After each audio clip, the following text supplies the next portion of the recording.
O Robert Pattinson lançou um filme recentemente com a Zendaya, The Drama, mas como ainda é um filme que não está acessível para todo mundo, resolvi vir aqui falar sobre um filme que ele lançou anteriormente, que também é um drama, mas que também é um filme que trata de um assunto muito interessante, que é o ciclo de um casamento antes, durante e pós o nascimento de um bebê. Olá, habitantes, sejam bem-vindos a mais um podcast do Mundo do Rô. Hoje é quarta-feira, hoje é dia de cultura pop. Então vamos falar do nosso queridinho e eterno Edward Cullen, numa versão agora muito mais dramática e muito mais esquizofrênica. O filme Die My Love, que é o filme do qual estou falando, que foi lançado anteriormente pelo Robert Pattinson, é um filme que vai contar a história de um casal que se conhece, se apaixona, estão juntos e tal, não sei o quê, e decidem sair da cidade grande para ir morar numa cidade menor, que era de um parente da família dele que faleceu e a casa ficou lá para ele. Vamos assim dizer, tipo, meio que como uma herança. E aí eles começam então a viver nessa casa. Aparentemente, ele era um produtor musical, ele compunha músicas e tal, mas não estava com uma carreira muito boa. E a mulher dele é escritora. Eles então começam a viver juntos ali, ainda não casados, no meio do mato, numa cidade campestre, num mundo muito mais isolado. Só que acontece uma coisa que faz com que a vida dele se transforme completamente. Além de ele só sair de casa para trabalhar e ela ficar em casa, eles se tornam pais. Ela engravida e tem um bebê. Só que uma coisa que ou ele não percebe, ou ela não percebe, não comunica, mas existe um problema muito grande ali. Ela está sofrendo de depressão pós-parto. Ela está sofrendo uma angústia, uma dor muito grande depois do nascimento dessa criança. E aí, o filme ele vai tratar justamente dessa construção da dor, da desconstrução enquanto indivíduo e enquanto casamento. Por quê? De um lado, a gente vai ver a personagem, que é a mulher dele, se definhando. Por quê? Ela tá isolada, ela não consegue trabalhar mais, ela não consegue escrever, ela não consegue fazer nada a não ser ficar ali na casa. E ela entra num looping que ela não entende mais o que é dia, o que é noite, se é manhã, se é tarde, se é durante a semana, se é fim de semana. Ela já se perdeu. Por quê? Porque todo mundo sabe que uma criança no começo da vida, ela não está ainda habituada com os horários. Então os pais têm que ir ajustando as coisas para a criança, então, ter uma rotina de sono, uma rotina de acordar, uma rotina de dormir, de comer. Enfim, você tem que ir criando um fluxo nessa criança. Como que ela tá nesse processo depressivo, ela não consegue. Então a criança tomou conta da vida dela. Então ela vive em prol dessa criança. Só que além disso, ela se perdeu enquanto indivíduo. Por quê? Ela passa horas do dia ali no meio do mato, andando nas plantas, no meio da floresta. Aí ela pega a bicicleta com a criança e vai caminhar por quilômetros. Ela perde a noção de distância, ela perde a noção de esforço. Ela simplesmente pega a criança, põe num carrinho e sai empurrando para a estrada de terra como se não houvesse amanhã. Ela deixa a casa simplesmente uma bagunça. O marido sai para trabalhar e ela não faz nada ali na casa a não ser ficar ao dispor da criança e do mundo que ela criou na cabeça dela. Por quê? O mundo que ela criou na cabeça dela. Ela começa a distorcer a realidade. Então, por exemplo, aparece um personagem, que é um rapaz, que supostamente ela desenvolve um affair com ele, já que o marido dela não tá mais procurando ela sexualmente. Esse affair existe? Ninguém sabe. Ninguém consegue concluir o filme sabendo se aquilo foi de fato real ou se só aconteceu na cabeça dela.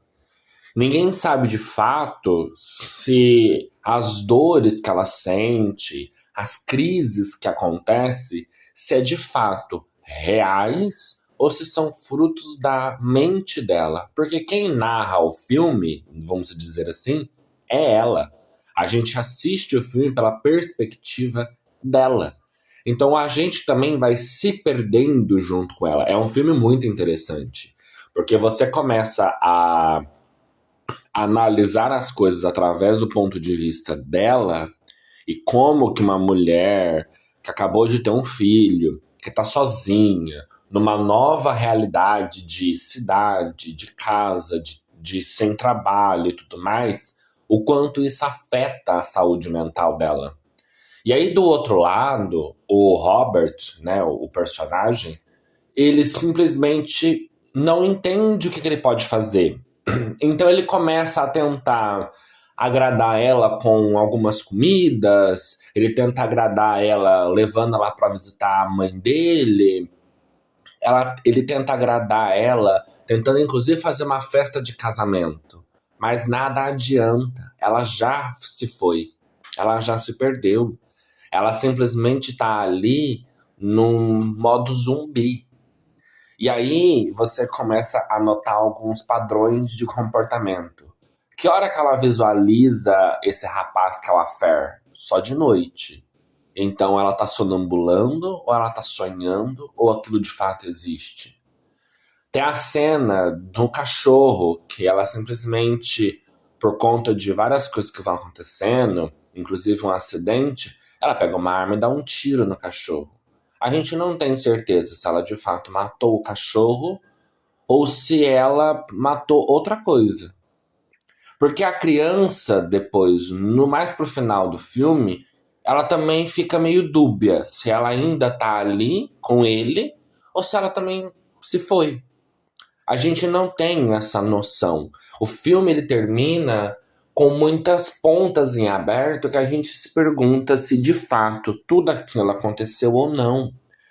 E aí um ponto que eu quero citar é sobre a importância da saúde mental da mulher pós-gravidez. Muitas pessoas não sabem, mas a depressão pós-parto ela é muito mais comum do que se imagina. Ela é muito mais recorrente do que se espera. A questão hormonal mexe demais com o psicológico e com o emocional da mulher. É uma mudança de comportamento, de temperamento, de sentimentos, de sensações, de tudo num nível absurdo. E muitas das vezes, ou a mulher ela se fecha para não trazer problemas, porque ela acha que vai gerar um problema, que o marido já tem que lidar com aquela criança, e que a criança já se torna um fardo, que tudo aquilo já está muito complexo, então ela se fecha. E um outro lado é que normalmente as pessoas não prestam atenção em detalhes. Por quê? Uma pessoa depressiva, ela consegue, por mais que pareça loucura, ela consegue simular. Ela consegue fingir felicidade, ela consegue fingir normalidade, ela consegue fingir muitas coisas para não demonstrar que ela tá com dor. Ela consegue fazer essa dissociação da realidade. Isso dói muito. Por quê? Porque ela gostaria que de alguma forma as pessoas ao redor dela visualizassem aquela dor. Mas ela não quer que visualizem porque ela disse. Ela quer que as pessoas visualizem porque elas prestam atenção. Só que as pessoas não conseguem prestar atenção porque ela mesma dissocia a realidade. Então existe um looping. E aí você tem que ser muito esperto, você tem que ser muito próximo, você tem que ser uma pessoa com um conhecimento e uma profundidade emocional sobre a sua parceira muito grande para você perceber que alguma coisa não tá certa. E aí vocês falam, mas por que você tá falando sobre isso? Porque quando eu assisti o filme, eu comecei a refletir sobre quantas mulheres muitas vezes sofrem por anos e às vezes nem se curam da depressão, e as pessoas acham que aquilo é normal. Ah, porque a gravidez deixa a gente emotiva mesmo. Ai, mulher grávida chora por qualquer coisa. Ai, mulher grávida fica mesmo com um comportamento meio histérico, né?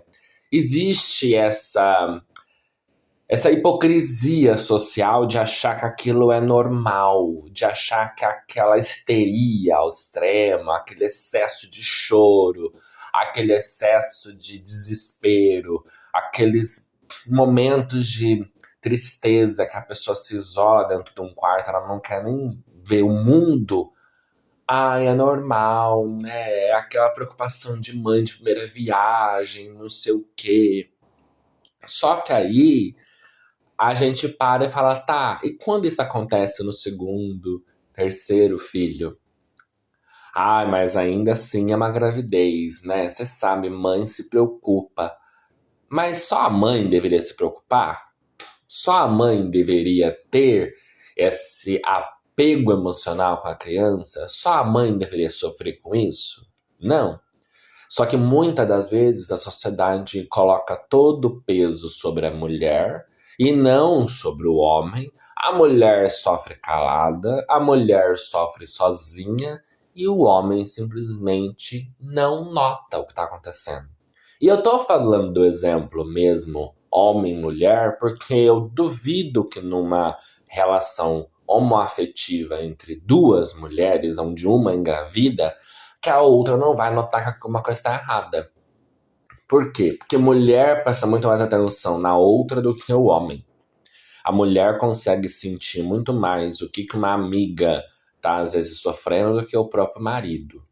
E não, eu não tô sendo uma pessoa radical. Eu tô sendo uma pessoa honesta. Porque eu já vivi coisas na minha vida onde eu vi as amigas falando pro rapaz: Ei, ela tá mal. Você não tá percebendo? Você não tá vendo que isso tá machucando? Você não tá vendo que ela tá sofrendo? Você tá, tipo, na boa? E aí ele fala: Ah, mas eu não estou. Como assim? Tipo, sabe aquela coisa, tipo, não tô entendendo. E aí, tipo, cara, analisa, presta atenção. É só você ver a questão de roupa. Uma das primeiras coisas que uma mulher, quando ela começa a entrar em depressão, ela muda, é roupa, é maquiagem, é cabelo, é o cuidado com o corpo. Você percebe que uma mulher não tá bem quando ela deixa de se preocupar com ela mesma. Ela deixa de cuidar dela, ela deixa de cuidar da casa, ela deixa de cuidar do ambiente onde ela tá. Porque a mulher normalmente gosta de se sentir bonita, bem, e o ambiente onde ela tá, ela gosta de estar tudo minimamente organizado, no sentido de estética, limpeza, enfim. Existe um conceito no mundo feminino de que elas gostam e preferem as coisas muito mais organizadas e asseadas e muito mais esteticamente belas do que o homem. A preocupação com isso acaba sendo muito distorcida na cabeça masculina. É como se, tipo assim, não faz questão que tem uma louça na pia que tá há quase uma semana. Tá tudo bem? E a mulher não. E quando você percebe que a mulher ela tá entrando nessa descida de que ela não se preocupa com detalhes que normalmente ela iria se preocupar, você pode ter certeza, não tá nada bem. E aí existe isso de que é comum, é corrente, é mais do que se espera e normalmente a sociedade não fala sobre isso. A depressão pós-parto ela é muito séria. E quando eu assisti esse filme, eu fiquei tipo, mano, é real, é profundo, dói, porque você vê a personagem no filme, ela não ter nem muitas vezes a noção do que está acontecendo. Ela ouve o choro da criança onde a criança não está chorando. Ela ouve um desespero da criança que não existe. Tem um momento do filme que o Robert Pattinson pega a esposa para dar uma volta de carro e ela entra em desespero que ela tá longe da criança. Ela volta para casa, ela sobe as escadas correndo como se a criança tivesse, sei lá, ficado um dia inteiro longe dela. E não, foi tipo assim, 1 hora. Acho que nem isso. Foi só uma volta que ele deu ali por perto, mas aquilo pra ela é como se tivesse arrancado um pedaço dela. Por quê? Porque ela fica dependente emocional 200% do bebê. Porque ela se sente presa àquilo. E aí existe um outro lado da depressão, que é quando a mulher despreza. Porque por mais que exista a depressão, que o apego é extremo, e existe aquela coisa absurda, aquele sentimento intenso, que você parece que a pessoa virou uma simbiose com a criança, existe o outro lado que é o desprezo. Algumas mulheres rejeitam o filho. Elas simplesmente rejeitam a maternidade, rejeitam ou amamentar, rejeitam muita coisa. E aí entra aquela questão que eu disse num podcast anterior. Será que maternidade é para todo mundo? Será que ter filhos é para todo mundo? Eu, na minha concepção, não. Eu acho que ser mãe ou ser pai existe um trabalho psicológico muito profundo. E normalmente as pessoas não prestam atenção nisso antes de querer ter um filho. Mas é aquilo. Eu sou uma pessoa preocupada demais e eu tenho dentro de mim a ideia de que eu não quero ser pai. Eu não me vejo, não me visualizo. Por mais que se espere isso socialmente de uma pessoa, mas não é uma coisa que me agrada. Porque, para mim, uma criança é uma responsabilidade muito grande. Existe um dedicar muito grande. E eu não sei se eu estou preparada psicologicamente para desprender do meu tempo, da minha vida, das minhas coisas, para viver em prol a um outro indivíduo. Isso para mim é uma coisa que me incomoda. Tem gente que vai falar que depois que você tem uma criança isso tudo muda. Tá, mas será que muda? Será que eu tô preparado para isso? Eu não quero arriscar. Eu só teria um filho se eu definitivamente tivesse um psicológico, um financeiro, uma estrutura muito, muito boa para alicerçar essa criança. Do contrário, não. Prefiro não ter. E aí é uma coisa que o filme questiona. Será que os pais ali, o Robert Pattinson e a esposa, eles estão preparados para ter aquela criança? Será que eles não se precipitaram em mudar para o meio do mato e ainda engravidar, mesmo com as adversidades que já estavam passando? Será que eles prestaram atenção em que já estava a vida difícil e ter uma criança iria dificultar mais ainda? Será que são muitos serás que não foram pensados?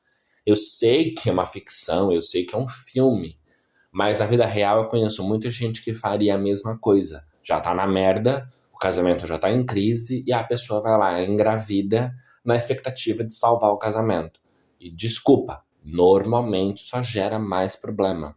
Porque a responsabilidade aumenta, o compromisso aumenta, os gastos aumentam, as coisas todas mudam de figura e normalmente se tornam muito mais pesadas para todos os lados. Então é isso. Assistam o filme Morra Meu Amor ou Die My Love e vejam o que vocês entenderam, o que vocês acham desse filme. Eu achei o filme bem, bem pesado, psicologicamente falando, apesar de não ser um filme de terror, ele é um filme de drama, mas é um drama bem, bem pesado, porque você termina o filme olhando pra tela com aquela cara de interrogação de tipo assim, meu Deus, o que foi que eu assisti até aqui? Por quê? Porque existem muitas entrelinhas no filme que você precisa de, depois que você assistiu, parar e analisar. E é por isso que eu vim aqui agora para falar isso para vocês. Então, um beijo e até o próximo episódio.